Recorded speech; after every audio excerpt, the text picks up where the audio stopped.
प्रातः स्मरणीय विश्ववंदनी संतों के सम्राट सदगुरु कबीर देव जी के पावन चरण कमलों में वंदना करते हुए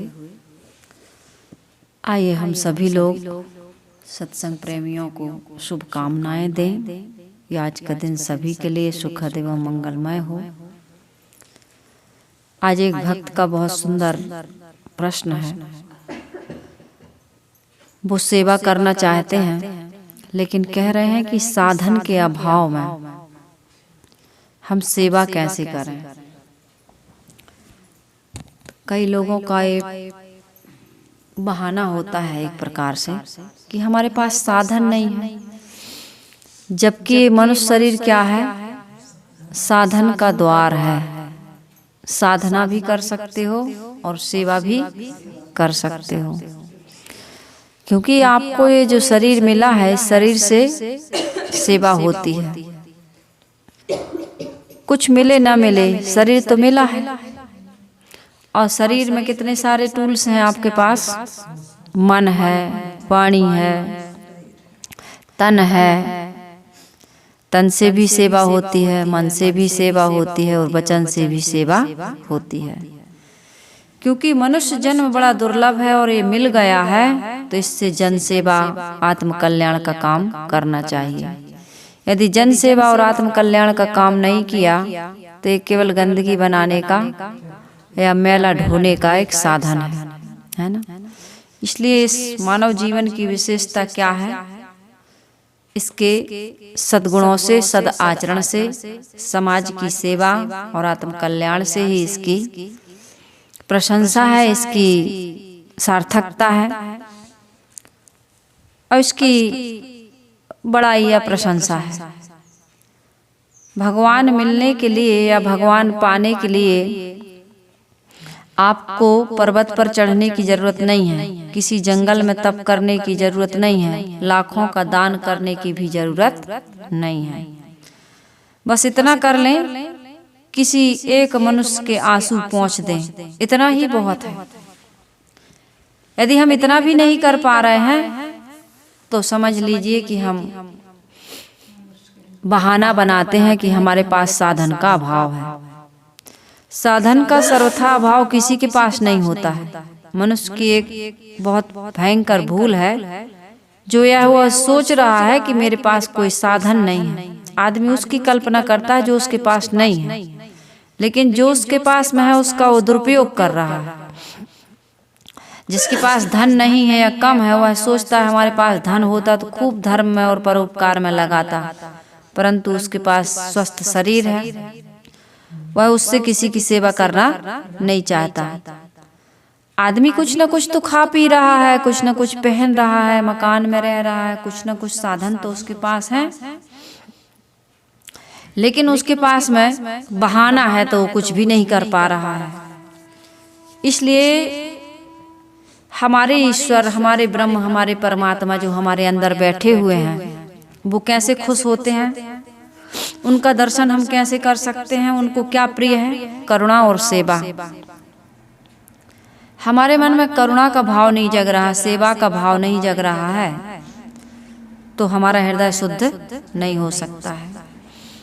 निर्मल मन और पवित्र आचरण हमारा कभी नहीं हो सकता है। इस सबके अंदर में जो ज्ञान की ज्योति जगमगा रही है, प्रभु का वास ही है। ये किसकी ज्योति है? ये ज्ञान की ज्योति है। ये ज्ञान की ज्योति कहाँ से जगमगा रही है?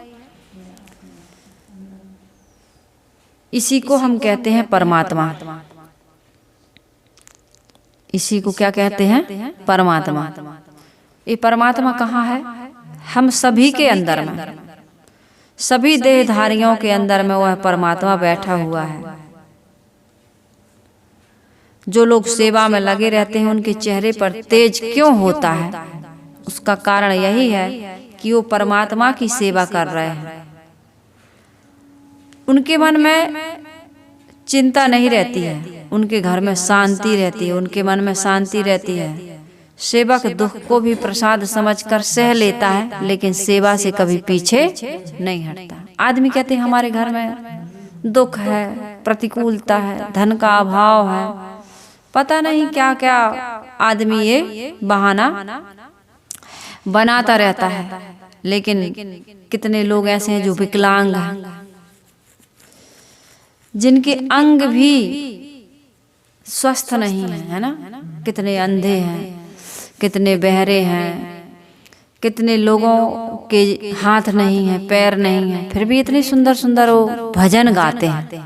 और भजन गा करके लोगों के मन में एक सुंदर भाव,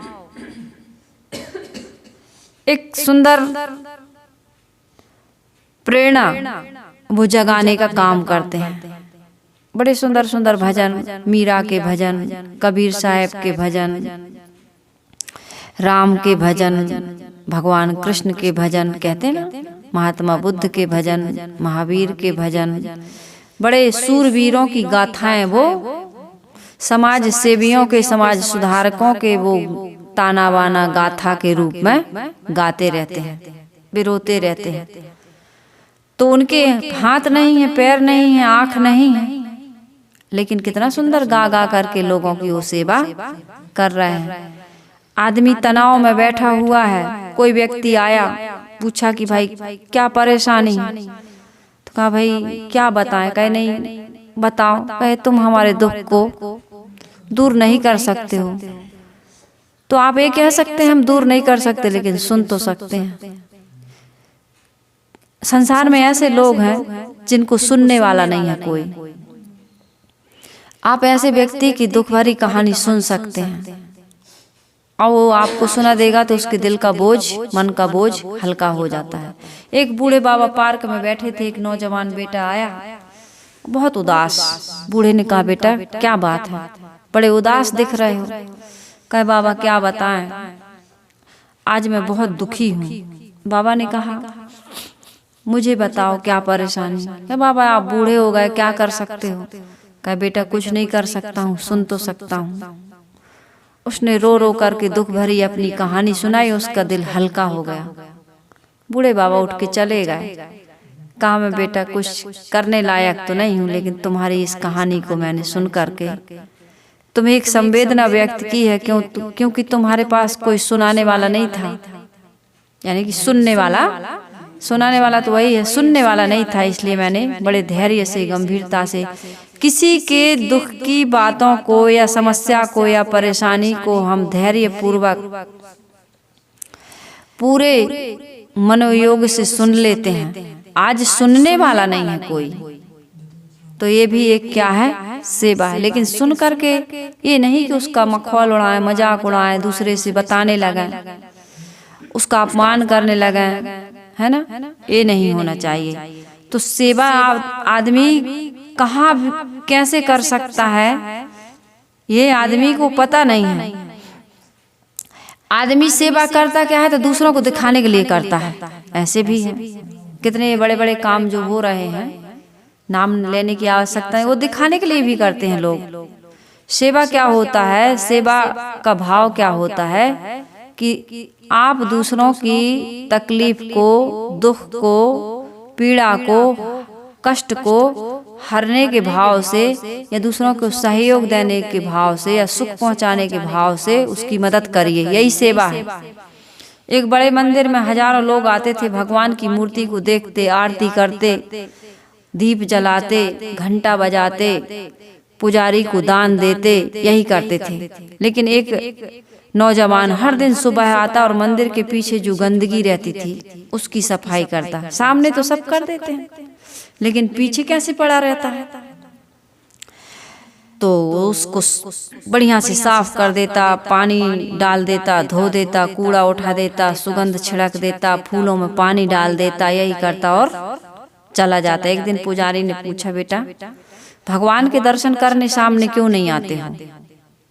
उस लड़के ने कहा भगवान मुझे पीछे ही खड़े होकर के दिखाई देते हैं, बाहर की सामने की व्यवस्था तो सभी लोग कर देते हैं।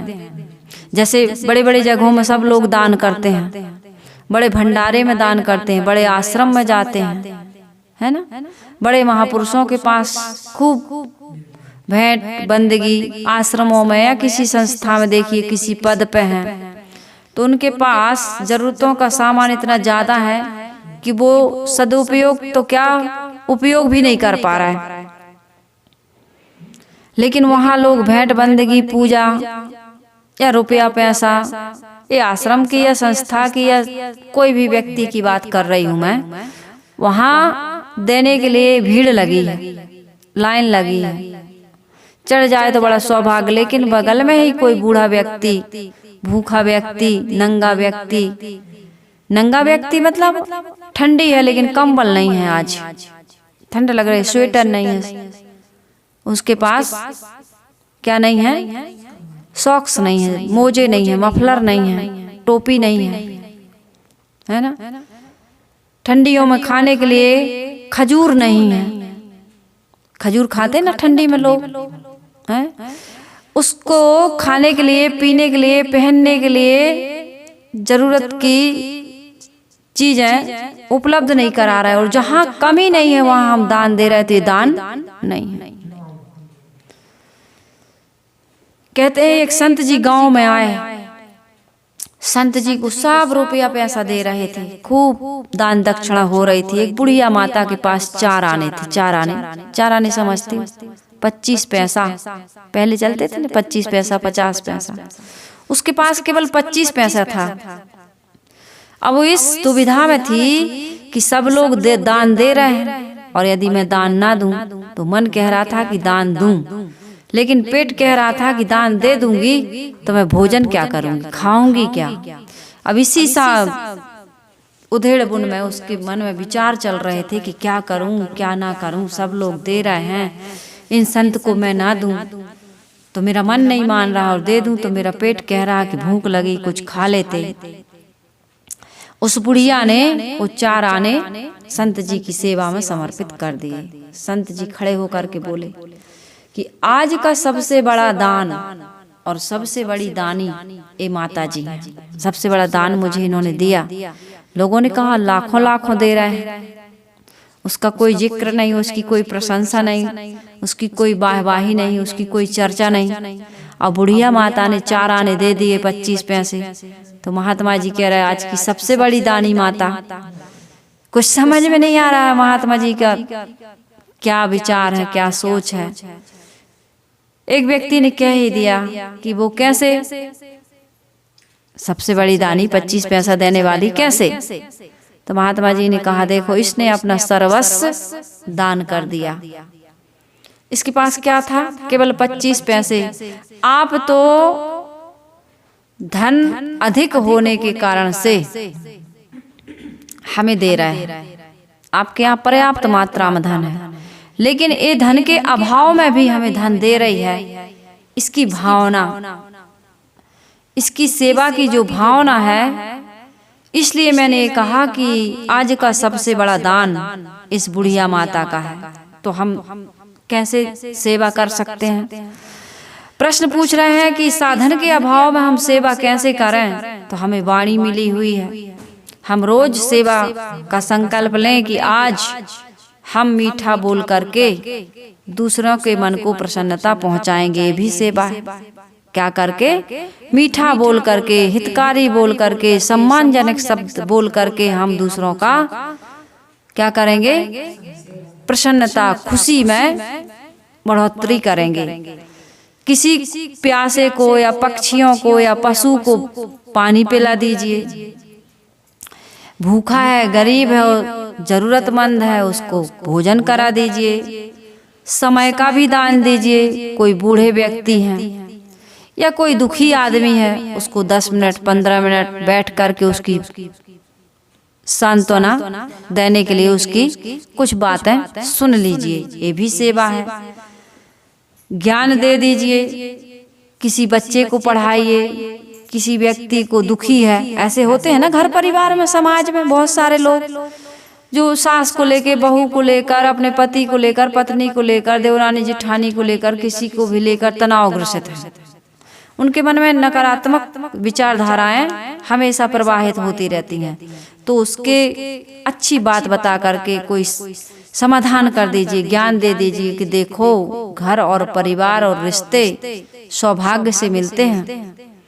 ये घर परिवार समाज में रहना, ये सुरक्षित महसूस करना है। शांति चाहिए, आदमी प्रसन्नता चाहिए। तो किसी ने पूछा कि भाई पीसफुल स्थान, सबसे सेफ सुरक्षित स्थान हमारे लिए कहाँ है? तो कहे परिवार।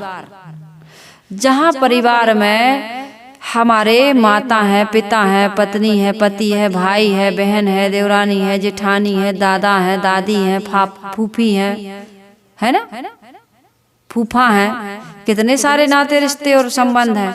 वहां जाकर के आदमी कहते भैया जल्दी घर चलो, घर चलो, घर चलो। कहीं भी जाता है घर लौटने की उसको जल्दी होती है, घर चलो। घर में हम सुरक्षित महसूस करते हैं कि भाई हम यहाँ पर सेफ हैं। वहाँ पर हमारी सारी संवेदनाएं, सारे दुख सुख सुनने वाला है, समझने वाला है, सांत्वना देने वाला है, सहारा देने वाला है।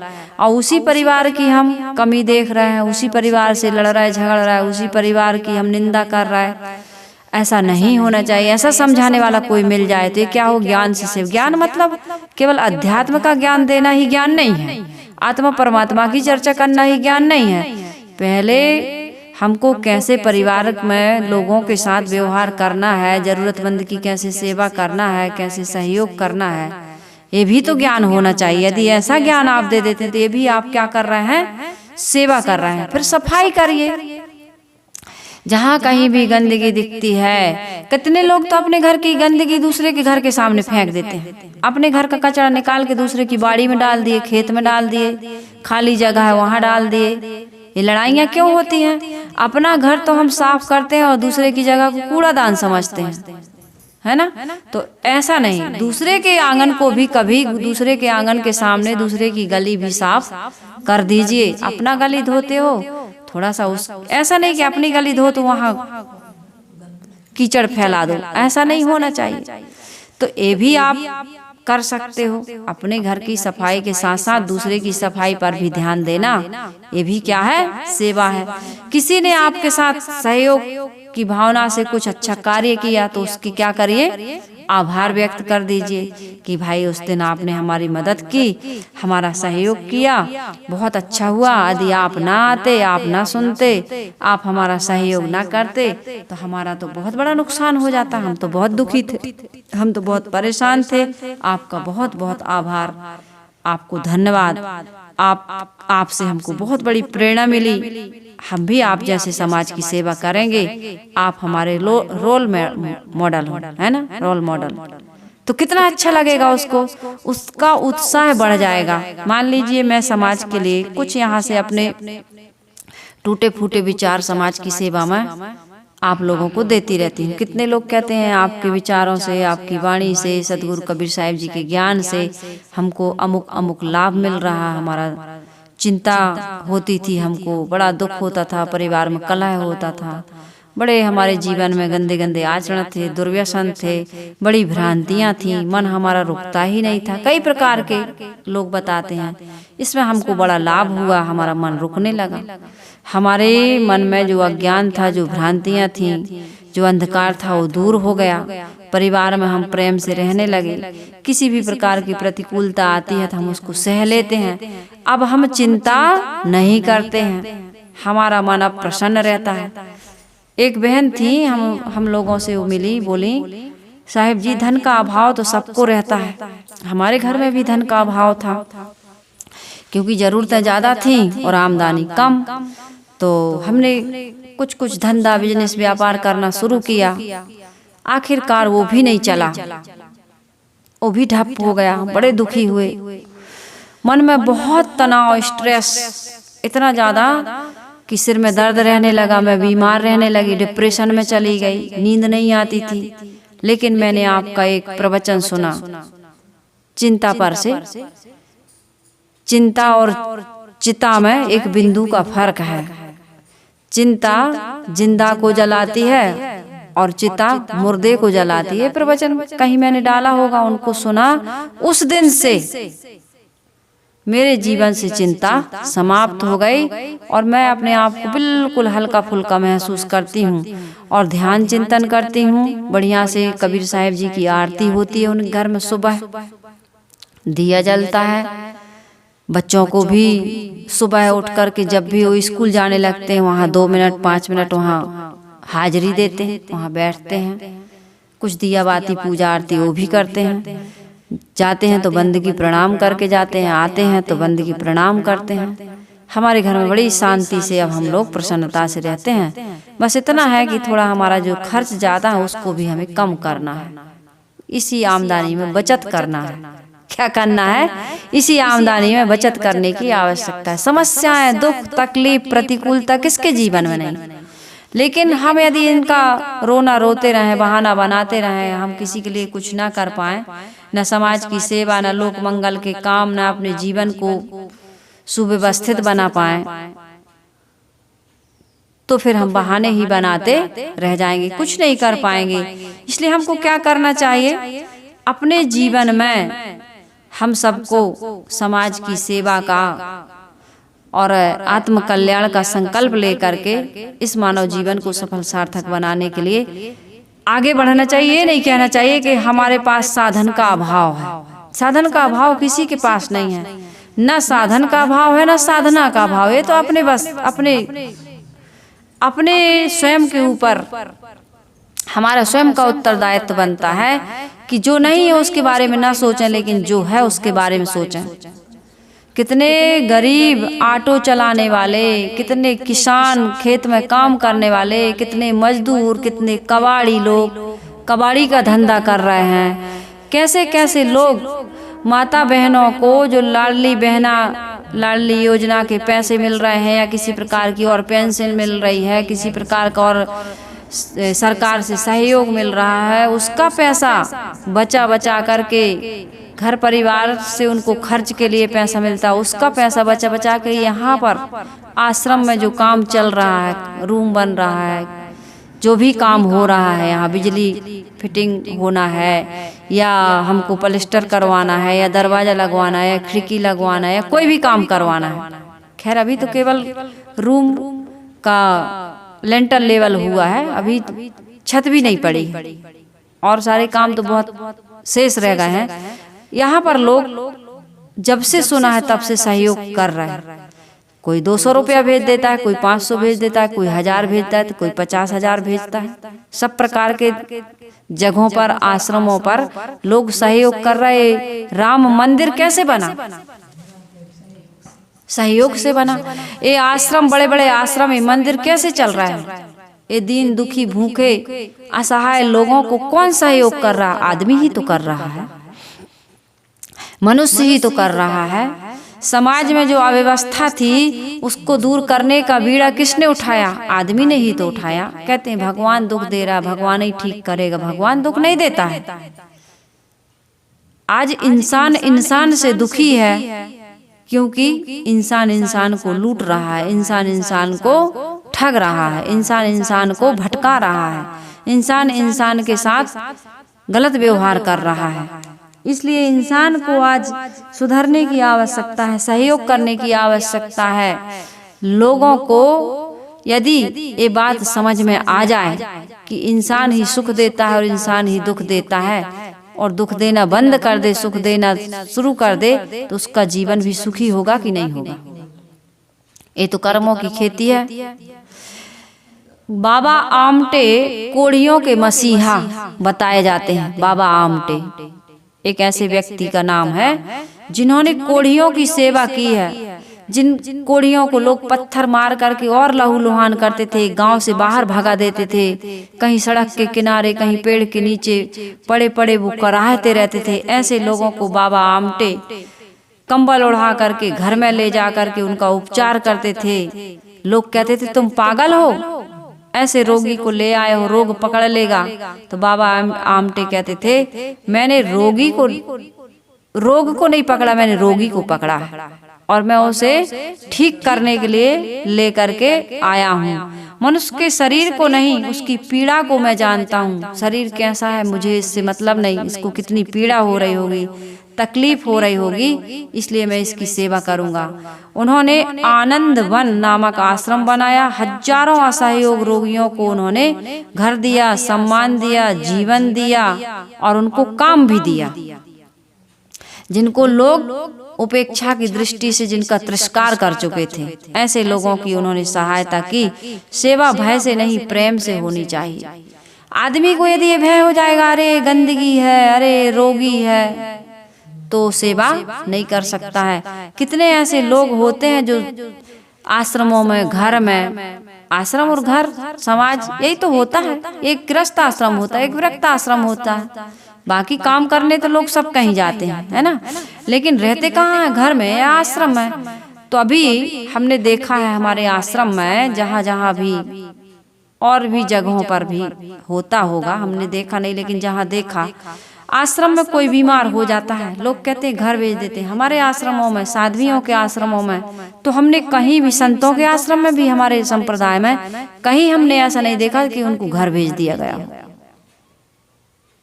उनकी इतने अच्छे तरीके से सेवा होती है कि किसी चीज का अभाव नहीं होता है। बिस्तर में ही यदि वो टट्टी पेशाब भी करें तो आप उनसे मिलने जाएंगे तो आपको पता नहीं चलेगा कि इनकी हालत इतनी खराब है। इतनी साफ सफाई से, इतनी श्रद्धा से, इतने प्रेम से उनकी सेवा होती है। मदर टेरेसा ने क्या किया था? मदर टेरेसा कोलकाता की सड़कों पर यदि कोई बूढ़ा या यदि कोई रोगी व्यक्ति मिल जाता था तो उनको गोद में उठा करके मदर टेरेसा ले जाती थी, नहलाती थी, उनको भोजन कराती थी, कपड़े बदलती थी, सारा काम करती थी। भारत रत्न की उपाधि मिली उनको, मदर टेरेसा को। वो कितना महान कार्य करती रही, रोगियों, गरीबों, अनाथों की वो सेवा करती रही। आज वो सबकी क्या बन गई? माँ बन गई, माँ। तो हम सबको सेवा कितना ऊंचा पद देता है, कितना पवित्र स्थान और भाव को जगाने वाला होता है। सेवा ही सच्ची पूजा है। सेवा करिए आप, सास की, ससुर की, पति की, पशु की, पक्षी की। आदमी सेवा नहीं करता है, मार करके खा जाता है, मार करके खा जाता है, नहीं खा जाता है। मांस कितना बेचा जा रहा है, कितना आदमी खरीद रहा है, कितना खा रहा है। जगह जगह देखो अंडों की दुकान, जगह जगह देखो मुर्गियों को बेचा और खरीदा जा रहा है। ये बकरी, बकरा, भेड़ ये काटे जा रहे हैं। गायों का मांस, जहाँ भारत में कहते हैं गौ हत्या बंद हो। क्यों कह रहे हो गौ हत्या बंद हो? क्योंकि गौ की हत्या हो रही, इसीलिए तो कह रहे हो गौ हत्या बंद हो। कौन खा रहा है? गौ की हत्या करके उसका मांस कौन खा रहा है? हिंदू खा रहा, मुसलमान खा रहा है, कौन खा रहा है? मनुष्य खा रहा है। उसमें कोई भी हो सकता है। तो इस प्रकार से आदमी अन्याय कर रहा, अत्याचार कर रहा है और कह रहा है कि भैया हमारे पास अभाव है, साधन के अभाव में हम सेवा कैसे करें? क्या तुम्हारे पास शरीर नहीं है? क्या तुम्हारे पास वाणी नहीं है? क्या तुम्हारे पास मन नहीं है? क्या नहीं? हो सकता है धन ना हो, कौन सा साधन नहीं है? कौन सा साधन नहीं है? आदमी का मन होना चाहिए, भाव होना चाहिए। भीमराव अंबेडकर समाज समानता के महान योद्धा। उन्होंने स्त्रियों को, दलितों को और जिनका कहना चाहिए एकदम तिरस्कार हो गया था, जिनको असमानता का, असहयोग का सामना करना पड़ रहा था, जिनका सभी क्षेत्रों में समान अधिकार नहीं था, उसको दिलाने के लिए पूरा जीवन समर्पित कर दिया। किसने? भीमराव अंबेडकर ने। और इस प्रकार का संविधान बना दिया जहां सबका समान अधिकार है। आज ये समानता का अधिकार जो मिल रहा है, ये किसकी वजह से मिल रहा है? भीमराव अंबेडकर की वजह से। और इसकी शुरुआत हमारे संसार के महापुरुषों ने किया। इस समानता की चर्चा, इस समानता का ज्ञान, समानता की जागृति लोगों के बीच किसने फैलाई? इन महापुरुषों ने। और संविधान, ये पढ़े लिखे थे भीमराव अंबेडकर, गरीब के बच्चे, नीची जाति, दलित और शोषित थे ये भी, लेकिन इन्होंने हार नहीं मानी। ये दलित शोषितों के मसीहा, इन्होंने इतनी मेहनत की, इतना परिश्रम किया, इतना संघर्ष किया और इन्होंने संविधान बना दिया। क्योंकि बिना अधिकार के आदमी आवाज बस उठा सकता है, लेकिन जब अधिकार मिल जाता है हाथ में, तब वो नियम, कानून, कायदे बना करके जाता है। इसीलिए तो लोग पद प्राप्त करने के लिए इतनी मेहनत करते हैं। भाई हमारी आवाज जनता तक कैसे पहुंचेगी, इसके लिए पद की आवश्यकता है। अभी हम भीड़ को शांत करने के लिए चाहे जितना चिल्लाएं, भीड़ शांत नहीं होगी। लेकिन यूनिफॉर्म में पुलिस आ जाए, है ना, कलेक्टर की गाड़ी आ जाए, है ना, तो सभी लोग, SDM आ जाए, है ना, तो कुछ होगा। एक ही आदमी हजारों की भीड़ को शांत कर सकता है। तो इसलिए बाबा भीमराव अंबेडकर जो महायोद्धा थे, इन्होंने समाज की समानता के लिए कितनी बड़ी, वो भी तो गरीब थे, वो भी तो दलित थे, वो भी तो प्रताड़ित थे समाज से। कहते भैया हमारे पास तो कुछ नहीं, हम तो कुछ नहीं कर पाएंगे, पढ़ने का या समाज में एक साथ उठने बैठने का हमें अवसर ही नहीं दिया जा रहा। वो भी कमजोर हो जाते तो समाज को समानता का अधिकार दिला पाते। ये महिलाओं को, ये दलितों को, शोषित लोगों को ये आज जो अधिकार मिला हुआ है, ये अधिकार मिलता क्या? कभी ना मिलता। स्वामी दयानंद सरस्वती ने शिक्षा का सुधार किया। भैया सब लोग पढ़ो लिखो सब। और इन्होंने क्या कहते हैं, ये ज्योतिराव फुले, सावित्रीबाई फुले, ज्योतिराव फुले, सावित्रीबाई फुले, इन लोगों ने शिक्षा के इसको, पहले महिलाएं, स्त्रियां पढ़ी लिखी नहीं थी, स्कूल ही नहीं जाती थी, शिक्षा के स्तर को कितना ऊपर उठाया।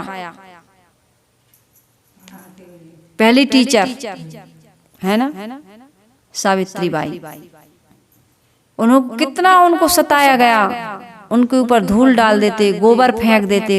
बेचारी एक थैला में साड़ी लेकर के जाती थी, स्कूल में जाकर बदलती थी, तब पढ़ा पाती थी।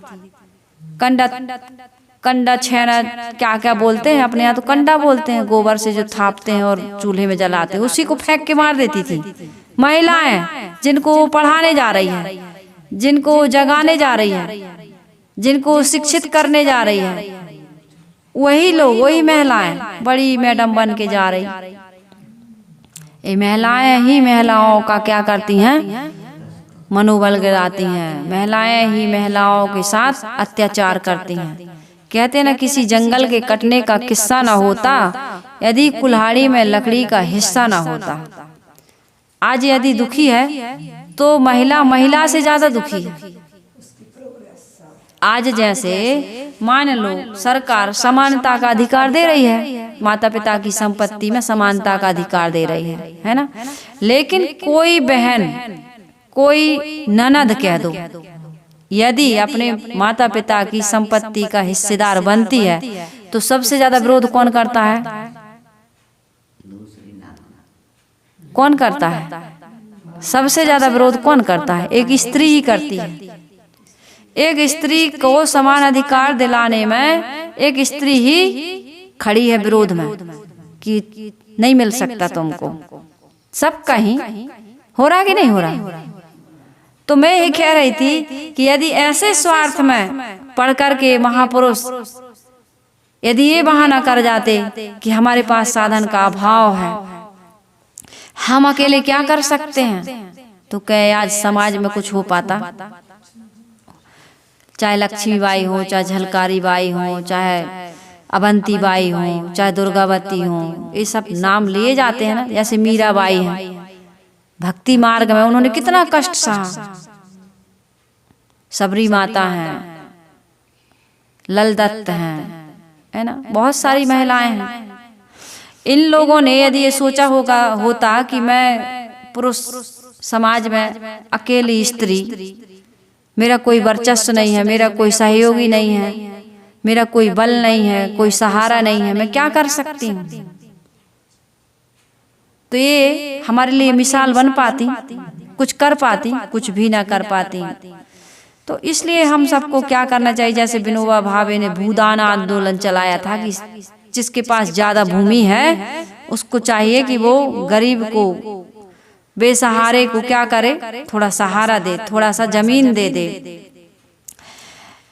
ऐसा करके उन्होंने कितना बड़ा समाज का उन्होंने सहयोग किया। कितने लोगों ने, कहते हैं तेलंगाना के पोचमपल्ली गांव में एक किसान ने 80 एकड़ जमीन दान दी थी। 80 एकड़ जमीन इनके आंदोलन से, भूदान आंदोलन से 80 एकड़ जमीन, क्योंकि पहले बहुत सारा जमीन राजा रजवाड़ा टाइप का काम चलता था, तो उनके पास बड़े बड़े, अभी भी बड़े बड़े लोगों के पास अभी भी बहुत सारी जमीन है। सरकार से इतना नियम बना हुआ है, लेकिन अभी भी धांधलेबाजी, घपलेबाजी चल रही है। तो इस प्रकार का आंदोलन चला करके लाखों एकड़ भूमि गरीबों को मिली थी। एक व्यक्ति ने तो 80 एकड़ दी, ऐसी लाखों एकड़ भूमि लोगों ने दान की थी। लेकिन ये आंदोलन किसने चलाया था? भूदान आंदोलन विनोबा भावे ने। एक ही व्यक्ति था ना, व्यक्ति एक ही होता है लेकिन चल पड़ता है। तो कितने, आज मदर टेरेसा का जो संस्था चल रही है, आज मदर टेरेसा तो अकेली थी, लेकिन आज कितने सारे लोग वहां पर सेवा कर रहे हैं। महाराणा प्रताप ने देश के लिए क्या अद्भुत मिसाल कायम की। तो हमारे देश में जैसे BR अम्बेडकर हो, भीमराव अम्बेडकर हो, चाहे APJ अब्दुल कलाम हो, चाहे मीराबाई हो, चाहे रानी लक्ष्मीबाई हो, चाहे अवंतीबाई हो, चाहे दुर्गावती हो, चाहे कोई भी हो, इनके जीवन में भी यही सारी परिस्थितियां थीं। अभाव था, प्रतिकूलताएं थी, परेशानियां थी, असहयोग उनके जीवन में भी था। लेकिन उन्होंने ये नहीं कहा कि हमारा कोई नहीं कर रहा था, हम किसी का क्यों करें, या हमारे पास किसी प्रकार का अभाव है तो हम किसी को अभाव से ऊपर उठाने के लिए, बाहर निकालने के लिए क्यों संघर्ष करें। ऐसा भाव उनके मन में कभी नहीं आया। जो व्यक्ति स्वयं दुखी होता है वो दूसरे के दुख दर्द को, पीड़ा को समझ करके उसकी पीड़ा को, दुख को, दर्द को वो दूर करने के लिए संघर्ष करता है। और उस संघर्ष में हम सबको सहयोग करना चाहिए, समाज की सेवा में आगे आना चाहिए। और जब हम समाज की सेवा करते हैं हमारा मन पवित्र होता है, और समाज में जब हम खुशियां और एक सुंदर माहौल स्थापित करते हैं तभी हमारी सेवा से प्रभु प्रसन्न होते हैं। प्रभु कौन? परमात्मा कौन? ईश्वर कौन? हमारे अंदर बैठा हुआ जो आत्मा है, जिसे हम जीव कहते हैं, आत्मा कहते हैं, रूह कहते हैं, सोल कहते हैं, कुछ भी कह दो, वो प्रसन्न होती है। और उसकी प्रसन्नता जीवन में खुशियों का अंबार लगा देती है। हमारी आत्मा अंदर से रो रही है क्योंकि हम बहानेबाज हो गए। अरे हमें तो टाइम नहीं मिलता है, अरे हमारे पास तो धन का अभाव, अरे हमारा तो पति रोकता है, अरे हमारी तो पत्नी नाराज हो जाती है, पत्नी दान ही नहीं करने देती, सेवा ही नहीं करने देती, सहयोग ही नहीं करने देती, दूसरे से बोलने ही नहीं देती, दूसरे के घर जाने ही नहीं देती। या देता देता ना देती, ये बहाना बना बना करके। तुम्हारी पत्नी बीड़ी पीने से भी तो रोकती है, शराब पीने से भी तो रोकती है, बहुत सारे कामों से रोकती है। क्या तुम रुक जाते हो? रुक जाता है आदमी? तुम्हारे मम्मी पापा, तुम्हारे गुरुजन, संत जन, समाज के लोग बहुत ऐसे काम तुम कर रहे हो जिनको करने से रोकते हैं। क्या हम और आप रुक जाते हैं? फिर अच्छे काम करने से क्यों रुक जाते हैं? अरे यार, देना तो चाहते थे, करना तो चाहते थे, ऐसा हम कर तो देते, लेकिन हम मजबूर हैं। कोई मजबूरी नहीं है, ये मन का बहाना है। तो इस मन के बहाने से बाहर निकलिए, तभी हम और आप कुछ कर सकते हैं। हमारा जीवन, हम स्वतंत्र हैं, अच्छे काम करने से हमें कौन रोक सकता है? कितने लोग कहते हैं शादी कराने का मन तो नहीं था, लेकिन क्या करें, माता पिता नहीं माने, और माता पिता की भांवर परी हैं क्या? गोल गोल तो तुम ही घूमे हो 7 बार, 1 बार नहीं 7 बार तुम ही घूमे हो। और फिर पत्नी भी पसंद नहीं थी, पति भी पसंद नहीं था, बच्चे तो तुम ही पैदा किए हो, दोनों जने मिलके कैसे होगा? तो बिल्कुल पसंद नहीं। ऐसे लोग मिलते हैं, ऐसा बेवकूफ बनाते हैं कि शुरू से ये तो पसंद नहीं थी, ये पसंद नहीं था। अब जानी, कब जानी? जब नाती पोता हो गए तब जानी। क्या करें, हम तो घर में रहना बिल्कुल नहीं चाहते, मजबूरी है। ये बहाना, कितने बहानेबाज हो गया आदमी। ये बहाना करना छोड़िए, फालतू की चर्चा में समय बर्बाद मत करिए, कुछ करिए, रचनात्मक करिए। और तुम सुबह से स्वतंत्र हो। तो ये जो पूछा गया है कि साधन के अभाव में सेवा कैसे करें, तो भाई सेवा के कई साधन हैं, उन साधनों को अपनाइए और सेवा करिए। और सेवा से ही मन प्रसन्न होता है और परमात्मा की प्राप्ति होती है। परमात्मा पाने के लिए आपको कहीं दूर नहीं जाना, दिखावे के लिए सेवा नहीं, स्वार्थ से सेवा नहीं करिए, निस्वार्थ भाव से सेवा करिए, जिससे समाज का और स्वयं का कल्याण हो, हित हो। इन्हीं शुभकामनाओं के साथ मैं अपने इस सत्संग को विराम दे रही हूँ।